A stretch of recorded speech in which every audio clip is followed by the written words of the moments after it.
Hello and welcome to the second Backpage Sport podcast. I'm Luke Redmond. I'm joined by James Nolan. James, good afternoon.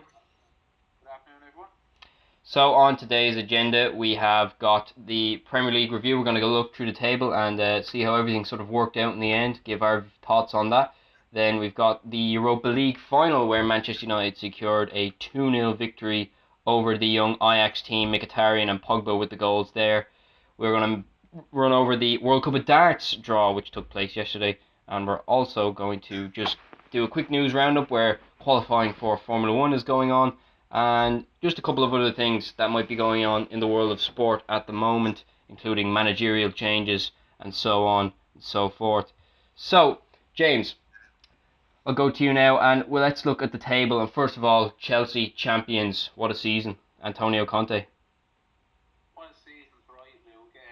In the end, they were very much the deserved champions. I must say. Um, they had a bit of a tricky start, but after about 5 or 6 games in, they really did look the best team in the league, and they're deserved champions in the end. And what makes it even more special for them is the fact that how dismal of a season they had last year. So Conte was really up against it when he came in, but he did the right things, and it turned out to be a tactical masterclass, didn't it? Yeah, well, we seen early on in the season switch to that five at the back, and it really paid dividend. Second place, Tottenham Hotspur, and considering how good of a team they've assembled and how strong they've been and how many goals they've scored, they finished Premier League top goal scorers this season. They've got to be disappointed that they didn't win any silverware. The next challenge for Tottenham really is not they've had a decent season this year. They can reflect on that, look back on it. A step it's a bit of a step up from last year when they kind of got nervous towards the end and gave second place to Arsenal, but they got their second place this time around. They were challenging for a while, but to be honest, I never really saw them.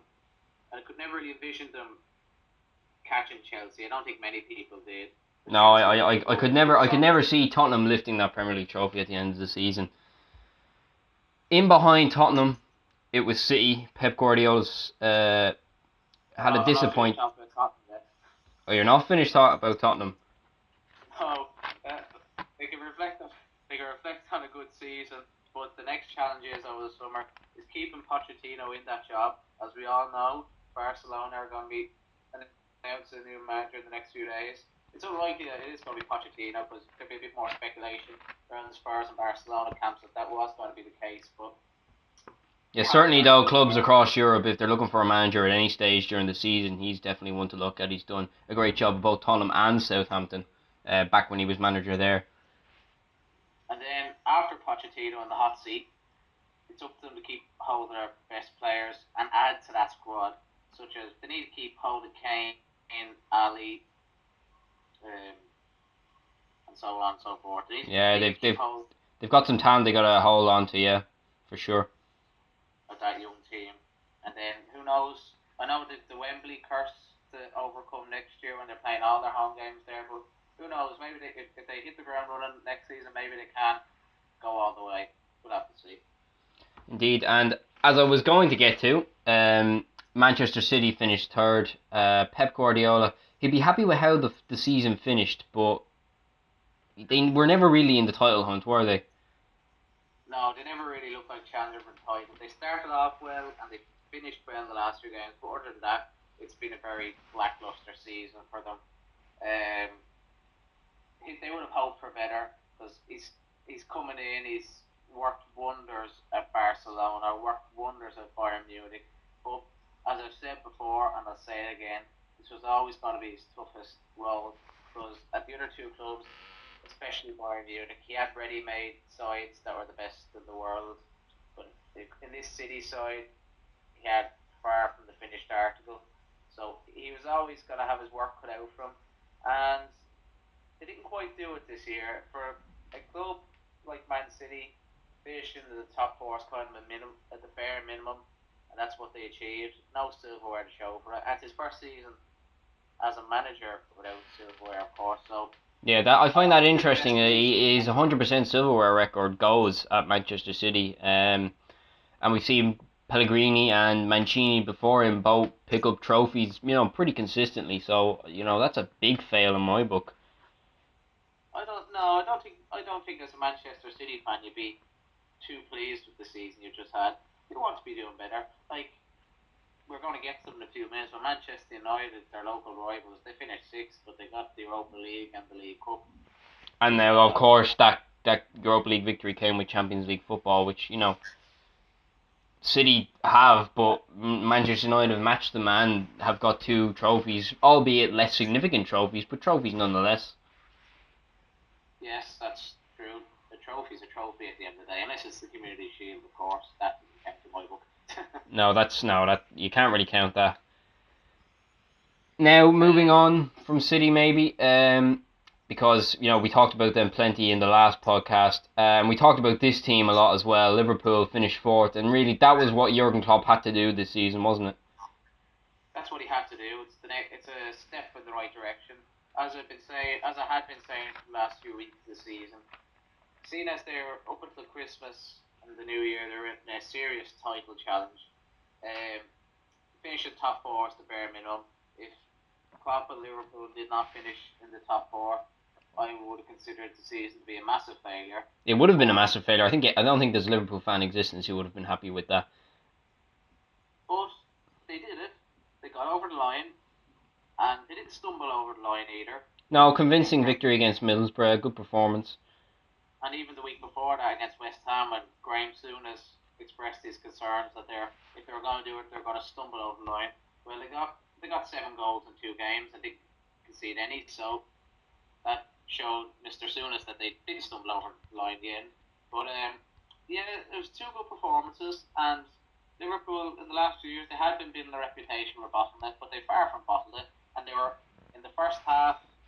With the first half coming to an end of that Middlesbrough game, they were really under the cosh because City were romping home at Watford, and Arsenal were 2-0 up, albeit with 10 men. Yeah, but they were still 2-0 up. You never thought Everton were going to challenge them. So I think Liverpool, they didn't crack under pressure, and that could be a watershed moment potentially. Yes, it could be, but yeah, and now I just think for Klopp and Liverpool to improve on that finishing, they need to add a bit of depth to the squad because too often this season when they're hampered with injuries, he'd only have on the bench he'd only have youngsters to call upon, inexperienced and unproven youngsters, and well, I don't agree with the statement kids don't win you anything, but you need a bit more experience in the squad. You can't just have a bench full of unproven youngsters if you want to challenge for top 4 or even better yet challenge for the title. Well, I think you don't have to look further than Ajax, whose youngsters last night I think bottled it under the pressure of the occasion. I think Ajax have the more talented team than Manchester United did, and they bottled it with the youngsters, and we've seen that even Liverpool 13-14 had quite a young team and they felt the pressure.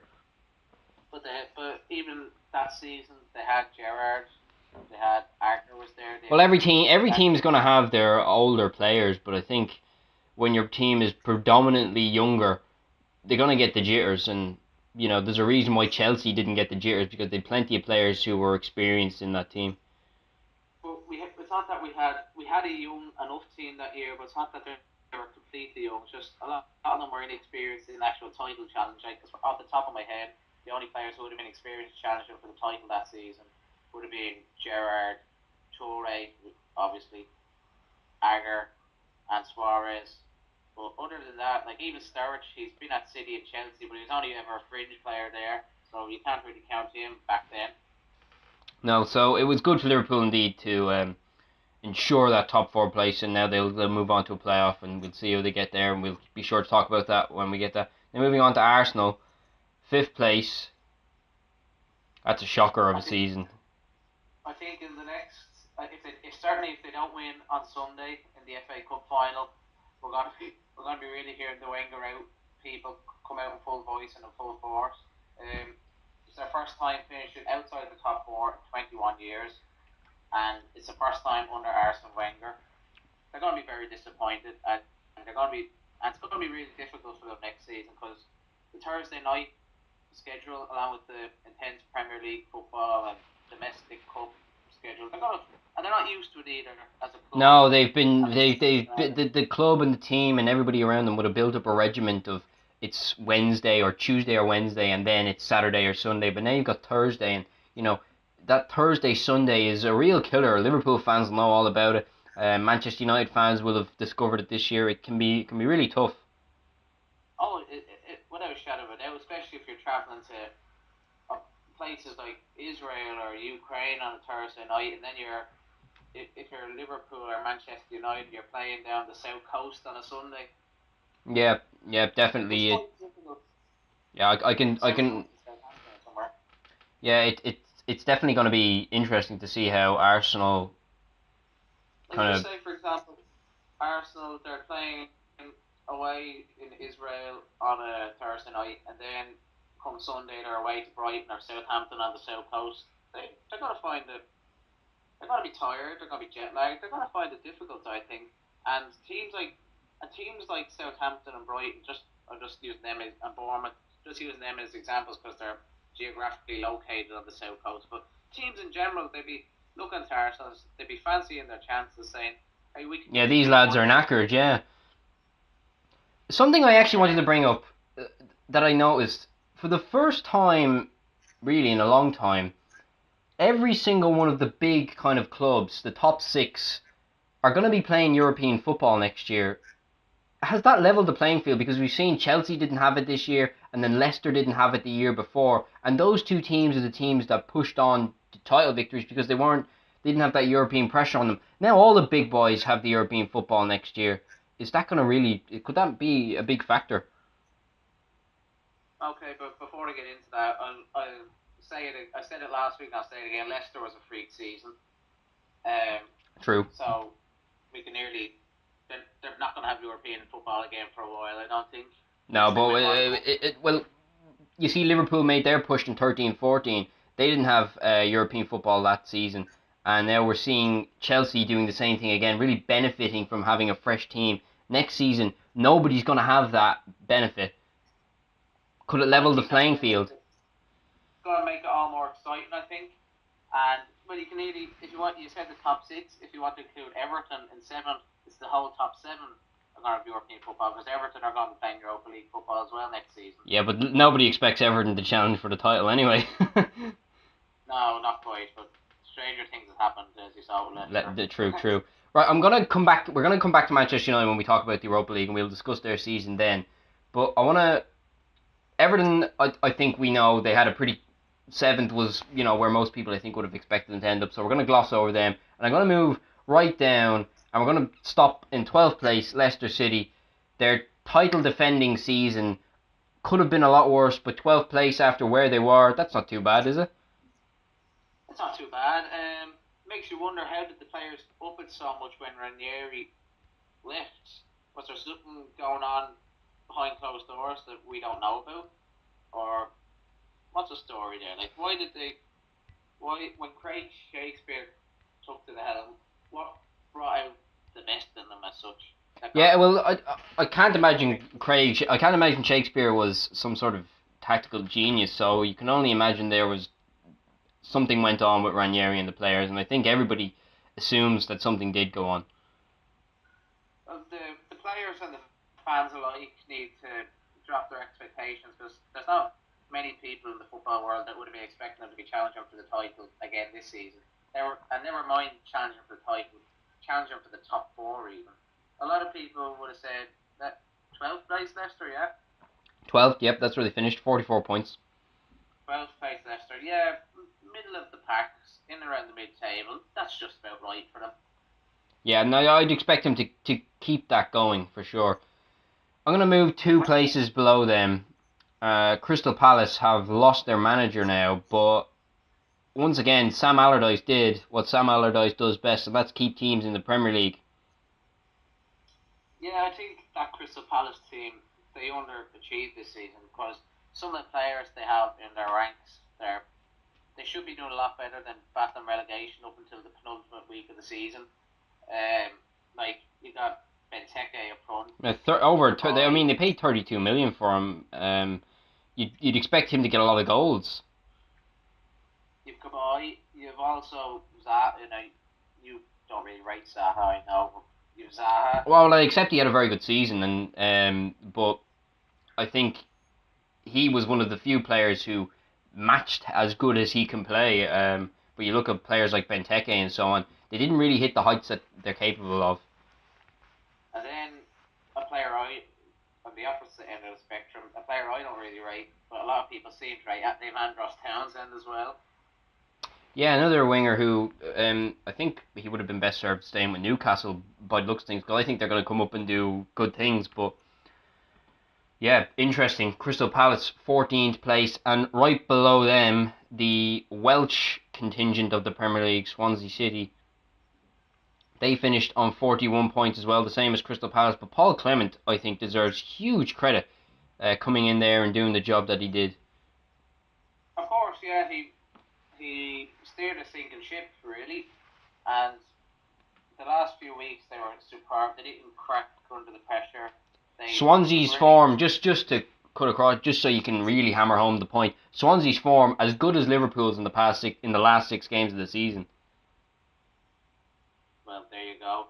They didn't wilt under the pressure, and they really mounted it on Hull City, who, under immense pressure, Cracked. they cracked. Yeah, they put the pressure on Hull big time, and we saw the Hull big crack under the pressure because they shockingly lost at home to Sunderland 2-0 when everyone was expecting them to win, and maybe that if they would have won that game, would have really strengthened their chances of staying up. Yeah, I think it would have really, got some gusto into that team, because they were kind of coming into some good form when that happened. I think they picked up 6 points out of a possible 9 or something along those lines, and then Sunderland come along and do a number on them.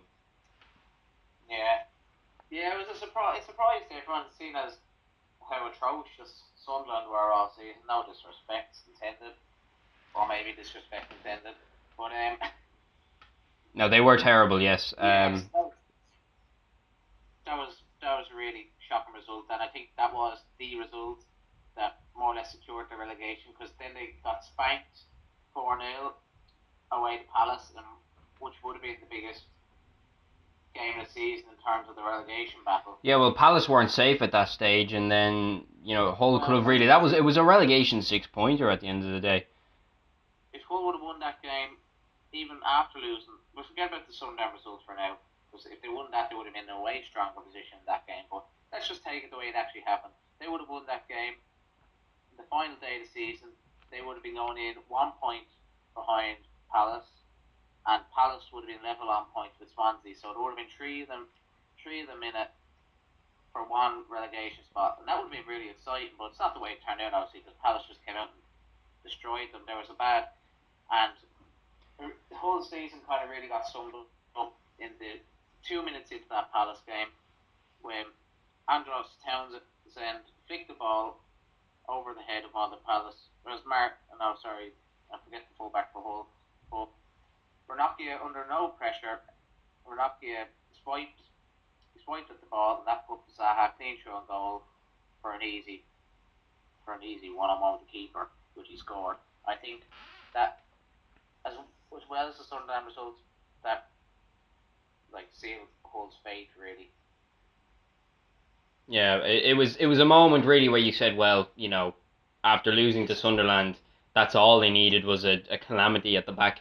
I'm going to move away from Hull and just mention Watford, because Watford's form at the end of the season was quite astonishing. Not because it was good, but because it was awful. They lost their last 6 games, and really, having been so comfortable for so long, to not pick up a single point in 6 games really hurt them, didn't it? To finish 17th when at one stage they were challenging for a top half finish.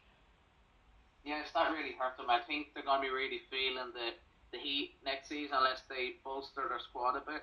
Yeah, and then now they're managerless at the moment as well. So And the way they've ended that season, yeah, it's certainly it's a trend, a downward trend for Watford rather than an upward one at the end of the season. it's going to put them as the bookies are going to label them as one of the prime contenders for relegation now. Like I would definitely see it that way. Yeah. They are going to be, when we look at the relegation odds when they are released for next season, they probably already are released, but I haven't looked at them. I reckon Watford are going to be one of the favourites. Like, If not the favourite, in fact. well, it depends. It depends who wins the playoff That's final. true, but they'll be definitely in there, Watford, for sure. There's no question. And now I'm going to move to 19th place in the table. Borough, Middlesbrough. Um, they've been pretty terrible this season. Only 27 goals scored. Even Sunderland managed more. You can't and I wouldn't mind, but Middlesbrough didn't concede that many, 53, which wasn't too bad in the end. When you look at the teams around them, but I mean, what a terrible attacking this team they were. They kind of had things sorted out at the back, kind of. I'll emphasise that. But no, they're terrible. And some of the options had like Alvaro and Obredo up front. You really think they would have got more goals, but And Patrick Bamford as well. I mean, he didn't show up. He didn't show up, but I don't know if he's quite Premier League level, but lots of people disagree with me on that. Yeah, well, he was always seen as a big talent, and then this season he's done absolutely nothing. Yeah, and then they're pretty average. The midfield and that's pretty average in my opinion. I think they're, as I said, they couldn't. They struggled to put the ball in the back of the net. Harry Kane scored more goals by himself than the entire Middlesbrough team did all season. Yeah, that says it all, really. That one man can outscore you. That means you must have been doing something quite wrong. Yes. And Middlesbrough, I can't see them coming back up to the Premier League next season. And if they do, I can't see them staying there. And there seems to be a bit of an instability about them as well, because the managerial situation isn't that great there either. And no. They've released both of their goalkeepers during the week. Valdez and Brad Guzan are both on their way through the exit door. Well, if I was the manager of Middlesbrough, I'd be only too happy that Brad Guzan has left my club, because I think he is a horrendous goalkeeper. Well, yes, at the times we've seen with the Premier League with Villa and now Borough, he hasn't really set the world alight. And Victor Valdez, he was always kind of overrated, but he was a decent shot stopper at the end as well. I always saw him as the Spanish Mignolet. He could save shots, but he just was never a commanding goalkeeper like someone like Manuel Neuer. And I saw a ridiculous rumour earlier that Guardiola might want to reunite with Valdez and bring him to City. But well, he reunited with Claudio Bravo, and that didn't exactly work out. The goalkeeping situation at City is quite interesting as well, but that's another topic.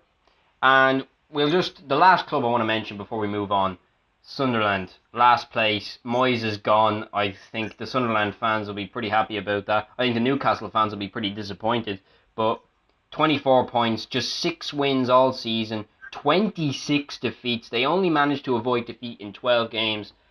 Awful season, one of the worst in a long time. Probably the worst since Derby County in 2007-2008, because they only racked up 12 points in that season. Like, it'd be hard to, it's always going to be hard to top that, but... Or, well, bottom that, if you will. Yes. In recent times, though, yes, it was a calamity of a season.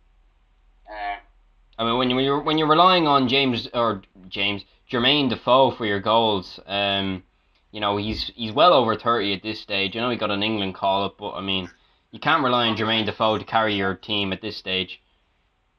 No, and speaking of Defoe, he's signed for Bournemouth, and he'd be a good coup for them, but you're not going to see Bournemouth relying on him.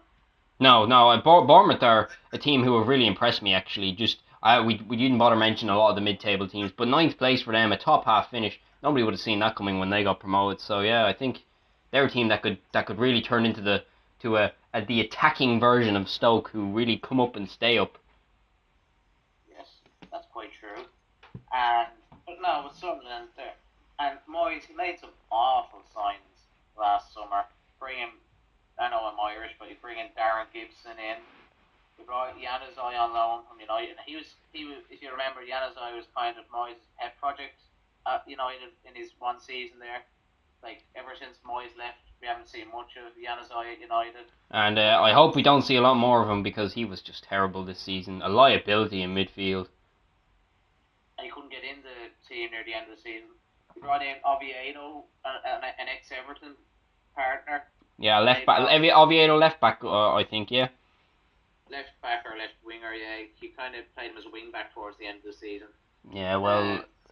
Actually, no, he played them on the wing in a 4-3-3 formation, actually. A 3-4-3 formation he played against Arsenal. He played him on the wing, he did. Yeah, that's interesting now. But Oviedo I always thought was a decent player, and I was surprised that he was so poor this season. And yeah, who else is he? He signed Stephen Pienaar, Joleon Lescott as well. I remember the uproar when he signed Joleon Lescott. Yeah, well, he's bringing in all these players that he's just comfortable with, and I think that shows David Moyes is really stuck in a time warp. The football has moved on from David Moyes, and he's been left behind thinking that, oh, Pienaar is great still. Stephen Pienaar stopped being good in like 2011. Stephen Pienaar is 35 or 36 now, as is Joleon Lescott. Lescott, well, we won't go there. Yeah. Okay, well, that's the Premier League table. I think we've gone over that pretty thoroughly. We've really gone to town on poor David Moyes, who probably deserves it, to be honest. Let's move on to the Europa League final. Manchester United, they've won. Quite an emotional victory given all that's happened this week. But yeah, what did you make of that game? I was quite disappointed with the game, actually, because United and their fans will probably agree with me, because their fans don't like the way they play either. But they made quite a boring job of it, in my opinion. Yeah, a very poor game of football. And Ajax, as you say, they wilted under the pressure. The inexperience really showed. And I wasn't really impressed with Ajax. It was, believe it or not, it was my first time watching Ajax this season. I said to myself, what's all the hype about? But then they showed signs here and there, but it wasn't enough. And they didn't have the experience to break the solid United side down. Because Mourinho, he said it was just let them come on to them, get the ball, play it long to Rashford, let Rashford use his pace to run to the ball. That's the way they played. And as much as I don't agree with what he says a lot of the time, Brian Kerr on the punditry at half time hit the nail on the head. He said, why pay big money for the likes of Pogba, Herrera, etc., and not let them play football? They're just hitting the ball long, getting Rashford. Here you go, Rashford. Just run on to that and do what you can. That was literally what they did. Well, I actually think Brian Kerr gets a lot of things right, and I think Graham Souness as well. They all said it. Neil Lennon. They didn't smile once at halftime because it was just such a. Who? Mourinho didn't smile at all even when they won the trophy. No, well, Mourinho's a bit of a cranky old git, but Man United, now we're Liverpool fans, so obviously we're not going to, be too happy that Man United have won this, but, if they play attacking football, I'll be happy to say it. Under Sir Alex Ferguson, Manchester United could often be very good to watch, Cristiano Ronaldo at his best there, really just in full flow, but I've really struggled. Like when I watching that game last night, I didn't look at it a lot because once Man United scored early on, I just found it was boring. Paul Pogba is apparently a £90 million player, and what is he doing? Hoofing balls over the top, hoof this, hoof that. I'd say Fellaini had the ball more than Ajax had, possession in United's half. It's a possibility, but I wouldn't mind in a future edition having a United fan on the podcast and talking to them more in detail. What do they think about their style of football and how they play it? They've been boring under Mourinho. They were boring under Van Gaal. And they were just playing shy under Moyes. Yes. So I wouldn't mind it's an idea for the future. Get a United fan on the show and we chat to them about it and see what they think. I think that would be quite interesting because I don't see a lot of Man United fans defending the way they play. I can see them defending why they play that way, but not defending it as in saying it's perfectly acceptable, blah blah blah. Because let's be honest, nobody wants to see that kind of negative football. That if the Republic of Ireland played that way, we'd be giving out. let alone one of the most famed clubs on the air on in football. Yes, exactly. And there's not a United fan out there, I think, would be pleased to see them play that way. Even if it does get the job done, which it did this season, because they got well in the cups it did anyway, not in the league. The league wasn't I really think they gave it. looking To be fair, they gave up on the league when they realised they weren't going to be in the title challenge. They gave up on even fighting for the top four, knowing, like Liverpool did last season, that the Europa League was their best bet. And this, unlike Liverpool, it worked out for Manchester United, and they're going to be in the Champions League next season. But against big teams like Madrid, Atletico, Bayern, I can't see that style of football working. it won't work because they'll be showing up for it because especially Madrid and Bayern because they're they're just lethal in attack and I don't think United's defense which is still it's pretty average, isn't it? Really, even you look at it. I think the way they play allows their defense to seem better than it is because they bring their midfield back into sort of defensive positions. But you know, I never rated Daily Blind. I think Bailly is a good player, but as for me, I think a lot of Manchester United centre backs have plenty of mistakes in them. Well, even Chris Smalling and Phil Jones, they're two highly rated English defenders. They're very error prone as well. Are they a bit overrated? That's the question. I wouldn't go as far as to say they're overrated, but I would definitely say that they're not going to suffice when Cristiano Ronaldo, Lionel Messi, Robert Lewandowski are standing you up or coming at you.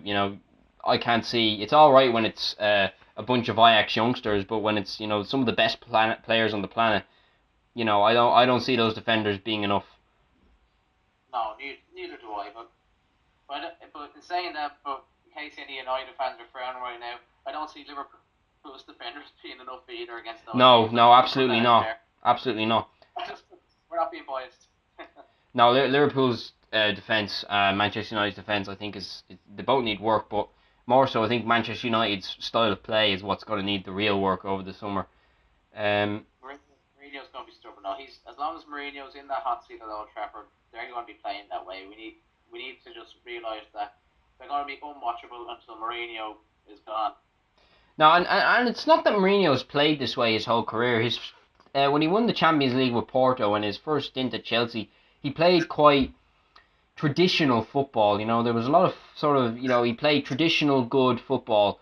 It wasn't overly attacking, but it wasn't overly defensive either. It's only since he really after his Inter Milan days he kind of adopted this real defensive style to counter Barcelona and their really possession style football, and it's worked. He's had great success with it. I think that's his thinking behind it because a lot of sides want to play the possession style football nowadays. I think he's adopted a style to counteract that.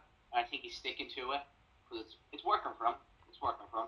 Well, when Manchester United came up against Man City this season, it was almost stalemate football because City had all the ball but they couldn't attack. And when Manchester United broke, they didn't have that offensive brilliance to really score the goal, if you will, and really break City down. So that's where if Mourinho can sign maybe one or two, a striker. I think Rashford's got a great future, but if Mourinho could sign a striker such as Mbappe or Lacazette or somebody along those lines, then they could become a lethal team to play against. That they could. I thoroughly agree with that analysis on the matter. As yeah, go on. Yeah, as for Ajax, they've got some huge talents in that team, and Traore is a player I think who's going to be a superstar one day. I don't think he's gonna. He might find it hard to catch a break at Chelsea, though. That's the thing. Yeah, but Because like Chelsea and youngsters, they don't really go hand in hand, do they? no, but I think in that sort of position, I think Hazard on one wing, Traore on the other. That could be a partnership for the future. That's just Well, saying here now. we don't know. There's a few surprises at Chelsea this season. Like one being the emergence of Victor Moses as a big player. Nobody was expecting that. No, He showed faith in him, and Moses repaid him with a good season. indeed, yeah, very good season in fact. So for sure, I think Ajax is a team that in 5 years, if they kept all those players, which I don't think they will, but if they keep all those players in 5 years' time, that group of players together could be a team to be reckoned with. But unfortunately, I think some of Europe's biggest clubs are going to come in, and Ajax just can't say no to the big money. Of course not, but they have a good youth system there, so they're well capable of producing. They can continue making good players for sure, but I mean there comes a time when you have to keep your players. And Ajax, I can't see them doing that, but they've amassed a huge number of youth talents. I think every player in that team, bar maybe Sanchez, could be a big player one day. Yes, I would agree with that statement. Yeah. So we're going to move on from football now. We talked enough about Manchester United, and I'm sure we'll be talking about them plenty more in podcasts to come. But you have the World Cup of Darts draw in front of you, I believe. I do indeed, and this tournament, I like this tournament. A lot of people criticise it. It's call it a bit of a Mickey Mouse tournament, but it's something different in my opinion. It gives players opportunities to represent their countries on the big stage, and it gives us an opportunity to see players we wouldn't normally see on the TV stage a lot.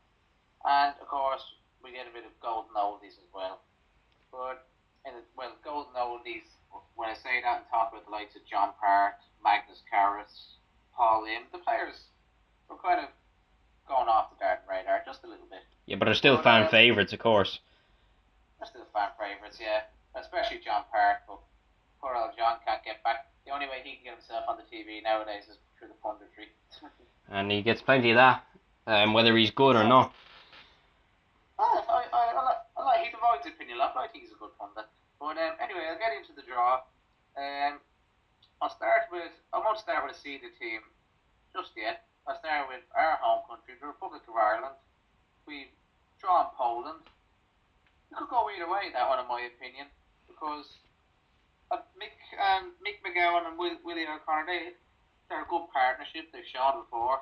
And Mick's a vastly experienced player, but he hasn't had the best of times on the tour this season. He hasn't made much money on the Players' Championship events. But as for Poland, they have one dangerous player in particular. That's Krzysztof Ratajski. He did quite well in the BDO Worlds there in January. I think he got to the quarterfinals, but he had a few scalps along the way, and he's qualified for a good few of the Euro Tour events in the PDC this year, and he's done quite well. He's in the top 16, I think, of the European Tour or America. So he's definitely a dangerous player that the Irish will need to look out for. And what else? What other than Ireland? So moving on, what other kind of matchups have we got? I'll jump straight to the top seeds. Then we've Scotland. Gary Anderson and Peter Wright are back together, of course. That'll be interesting. The year's break. The year's break featured last year when Robert Thornton came in. He didn't really do much because Robert wasn't playing that well at the time. But they're up against Paul and Harold Lim of Singapore. Singapore? Well, that could be a very fun match. It could be a fun match. I for one, a lot of people agree with it. I like seeing Paul Lim get back on the stage. Paul Lim, as you know, he hit the first ever televised 9-darter back in 1991. Classic moment. He's a good age at this stage. He's 63 or 64. 63, wow. Well, he must just relish getting up on that stage. What else have we got? But he's not just that. I'm not finished about Paul Lim. I'll go away with that.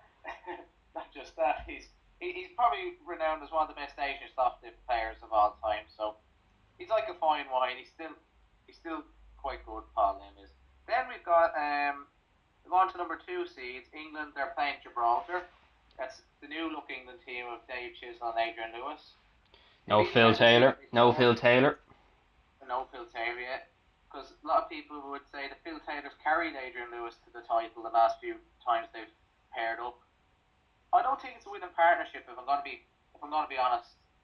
They might prove me wrong, but Adrian's not playing that great at the minute. Chizzy's in great form, but can they do it together? And Gibraltar, it's the team of Dyson Parodi and Dylan Duo.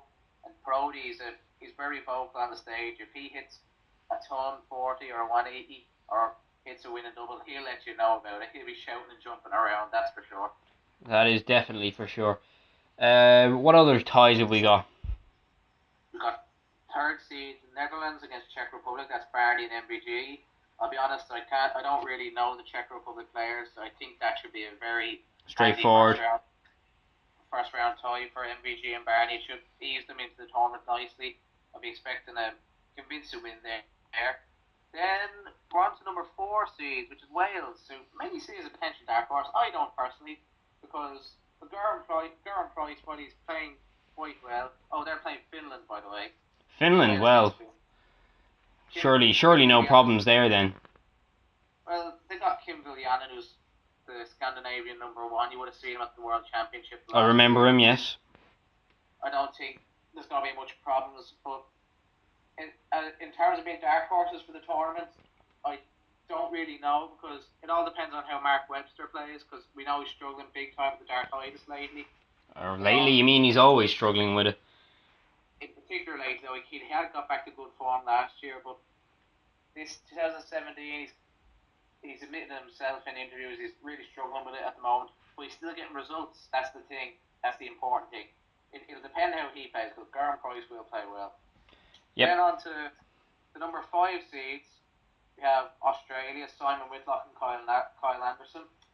I get up against Denmark. That'll be the team of the vastly experienced Per Larsen, who has 8 World Championship appearances, and I can't remember his partner's name off the top of my head, but he's a dangerous player, Per Larsen.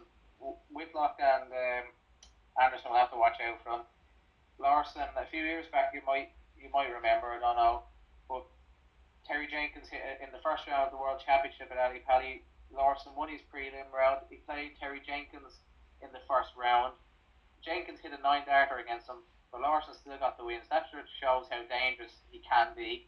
Well, so that's a few years ago now, though.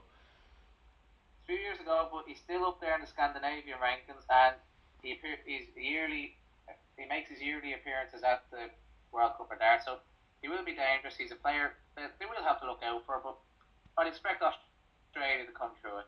And then we're on to number 6 seeds. Now this could be the standout tie of the first round. Northern Ireland, that's Darryl Gurney and Brendan Dolan, up against Germany, that's Max Hopp and Warwick Schaefer, I think. That Max Hopp could cause some real problems there. And it's been held in Frankfurt. Germany are the host nation. Yeah, well, that even adds another dimension. Again, I think the success of Northern Ireland in this tournament, it really depends on how well Brendan Dolan can play. Because Dolan hasn't been playing well on the tour this year. Gurney's on fire, but there's only so far that Gurney can carry Brendan Dolan if he's not playing well. So it's really gonna, and that could be an upset for the seeding team that tie. It really could. I think it depends on if Gurney shows up or not, because of course he is the standout player of the lot there. Yes, that's an interesting one to keep an eye on. Then the number 7 seeds, that's Austria. That's Mentor Sulovic and Roby John Rodriguez. They're up against a Chinese team. I would expect surely then Austria will come through that one. They should have no problems. Sulovic and Roby John, they should be too good. And then our last seeded team is Belgium. That's the Hybrids brothers. They're going to be up against Cody Harris and Rob Zabo of New Zealand. That could be a potential banana skin. Cody Harris is a good young player. He showed that last year at the World Cup of Darts when he was playing with New Zealand with Warren Parry. But he's got a new partner in the experienced Rob Zabo, who was a regular in the PDC World Championship. Interesting that they wouldn't pick Warren Parry, considering he was a prelimer at the Worlds. Rob Zabo has a lot more World Championship appearances than under his belt than Warren Parry. I think they have got the better. Personally, I think they have got the better player here in Rob Zabo. He's been there and done 81 games on the Ali Pali stage. He very nearly beat Phil Taylor a good few years back now. So I think he's as good, if not better, than Warren Parry. They've got a nice little team there, but they'll need to play well if they're going to beat the Hybrid Spurs, because they've got great chemistry. Kim and Ronnie, obviously, being brothers and all that. Well, that would give you a boost indeed. Just before we move away from darts, and I'll do a quick news roundup before we round off the podcast. Any other standout ties among the rest? Well, I'll quickly breeze through a few of them very quickly. We got Japan against Spain. Spain will be Antonio Alcaraz and our friend Axel's Cristo Reyes. I'd expect Spain to come through that one. Then we got Thailand against Greece. Well, John Michaels, obviously for Greece, is obviously the standout player in that game. I'd expect Greece to come through that. Hong Kong and Russia. I'd say that's anyone's game, I'd imagine. Yeah, that sounds an even one. But then again, Russia have Boris Koltsov and Alexander, the very colourful character, Alexander, excuse the pronunciation, Oroshkin. That'd be an interesting one. Then we've got South Africa against Sweden. That would be Devin Peterson for South Africa. I forget his partner's name. And then you have Magnus Karras and Daniel Larsson for Sweden. That could be a tight one. We got Hungary against Canada. John Park will be taking part in that game, so people will be keeping a keen eye on that one. I expect John and his partner John Norman Jr. to come through that one. Then we got Brazil debutantes against Switzerland. Again, I don't know a lot about either of those teams. Switzerland came into the tournament very late because of the withdrawal of Latvia, so I'm not too sure how that one's going to go. That's a bit of an unknown. Finally, we have the vastly experienced USA team of Larry Butter and Big Daddy Darren Young up against Italy. Now, I think that one could go either way, because the Italians, they've shown they can be tricky customers in the past, and the Team USA, despite having good chemistry, well, they say they've good chemistry, they've teamed up so many times in the past, and they've got great pedigree. Larry Butler, I don't know if you know this, but he's the first ever winner of the World Match Play in Blackpool, winning it back in 1994. That's very interesting. I know you say that's 1994 and the man's 60 years old. Well, still, it's still an achievement, and experience, as Man United proved against Ajax, can often be better than talent. He has to show up on the day, though, because last year, I remember, they were playing, it's gone out of my head. They were expected to win their first round game, but they didn't show up, and they were ultimately beaten, so if they don't show up against Italy, it could be the same result. Well, that's the World Cup of Darts draw. Or are you not quite finished yet? I feel like there's a couple missing there.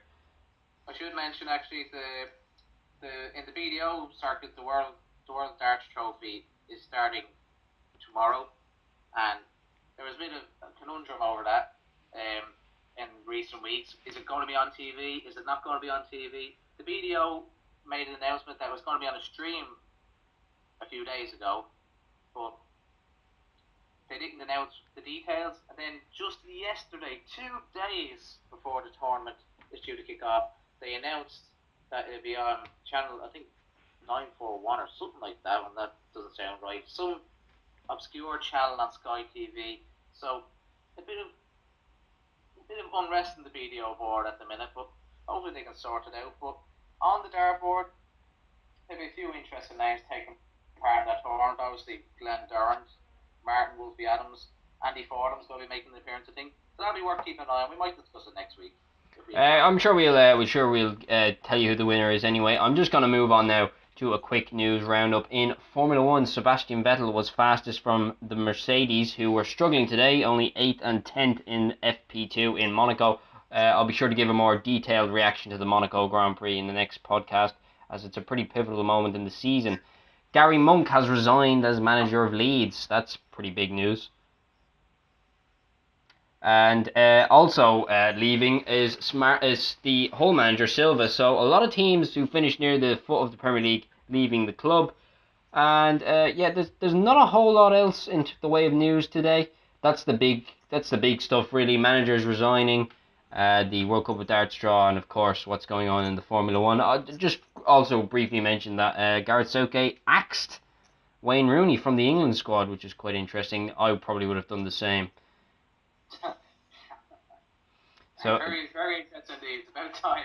It's about time somebody got brave enough to axe Rooney, who really, Mourinho has. When Mourinho's axed somebody, you should probably follow along. That's pretty much all we've got time for today. This podcast has run quite long, lots to be discussing Premier League wise, and certainly got in depth with the World Cup of Darts draw. So it's gonna be a goodbye from me and a goodbye from James. Goodbye, everyone. I'll see you next week. And yeah, indeed, that's the second Backpage Sport podcast over for today. be sure to catch the Backbenchers Political Podcast sometime tomorrow morning. Thank you for listening, and goodbye.